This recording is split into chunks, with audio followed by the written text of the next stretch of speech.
In addition to the hustle and bustle of the bustling city, there is a country like a paradise. And the leisurely white clouds float in the sky like cotton candy. One day, the sun was shining, and Alan and Susan made an appointment to go out and sketch, looking for the beautiful scenery that could touch the heart. They wore light clothes and were full of anticipation as they walked along the winding path.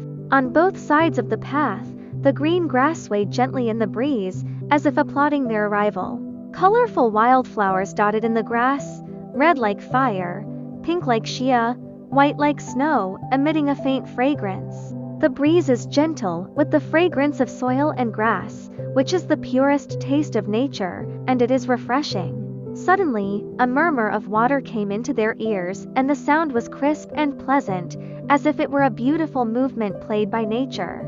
Following the direction of the sound, a clear mountain stream flowed out in front of him. The stream shone with a little silver light under the sunlight, like countless fine diamonds sprinkled on the water. The stones at the bottom of the water have different shapes.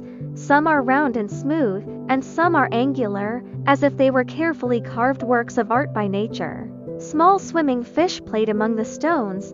Susan jumped up in excitement, her eyes shining brightly like the brightest stars in the night sky. She shouted cheerfully, "Alan, let's have a water fight." Without waiting for Alan to respond, she couldn't wait to bend down and hold a handful of water, which was crystal clear in her hands with a hint of coolness. She threw hard at Alan, and the cold water splashed on Alan's face. Alan was stunned for a moment, revealing a bright smile, and he joined the joyous battle. They chased and played by the stream, and their laughter echoed through the valley, as if the whole world was infected by their joy. Alan looked at the timing, scooped up a large handful of water with both hands, held it high, and threw it at Susan. Susan flashed flexibly, and their clothes were tightly pressed against their bodies, but their faces were filled with happy smiles, a joy that came from within. Tired of playing, they sat side by side on the grassy slope. The grassy slope was very soft. The breeze blew gently, bringing a hint of coolness, like a pair of gentle hands, gently stroking their faces. They waited quietly for the wind to come, feeling the tranquility and beauty of nature. There was silence all around, and only the occasional chirping of birds and insects could be heard. Suddenly, a dragonfly flew past their eyes, and its wings as thin as cicada wings shone brightly in the sun, like a beautiful work of art. The dragonfly danced lightly in the air, sometimes flying high and sometimes skimming low, as if demonstrating its superb flight skills. Sometimes the dragonfly flew very high, and they jumped up and reached out to catch it. Sometimes it landed in the grass, and they approached cautiously, for fear of disturbing it. After much effort, they finally caught the dragonfly. Looking at the dragonflies in their hands, they smiled at each other, their smiles filled with joy and a sense of accomplishment. Then, they gently released their fingers, allowing the dragonflies to fly back into the sky. The dragonflies circled a few times in the air, as if to thank them, and then disappeared into the distance. Continuing on, they came to a sea of sunflowers taller than a human. The sunflowers were like golden suns, swaying gently in the breeze, as if nodding hello to them. The sea of flowers is filled with a rich fragrance of flowers, which is sweet and intoxicating. Alan was stunned by the beauty in front of him, and his eyes sparkled with excitement. He quickly opened his portfolio, took out his brush, and began to paint this magnificent scene. His brush strokes were smooth and powerful, as if to freeze-frame this beautiful moment on the drawing paper forever. Susan was shuttling through the sea of flowers, dancing like a beautiful butterfly in the flowers. Her skirt fluttered gently with her movements, setting off the golden yellow of the sunflowers, forming a beautiful picture. Susan called Alan, but he was nowhere to be seen. It turned out that Alan was immersed in the painting and did not hear Susan's call at all.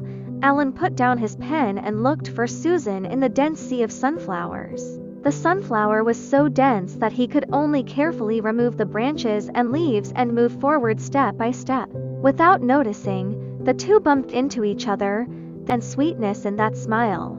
Their eyes met, as if time had stopped. A strange sound broke the silence. The voice seemed to come from the depths of the sea of flowers, low and mysterious. "What's that sound?"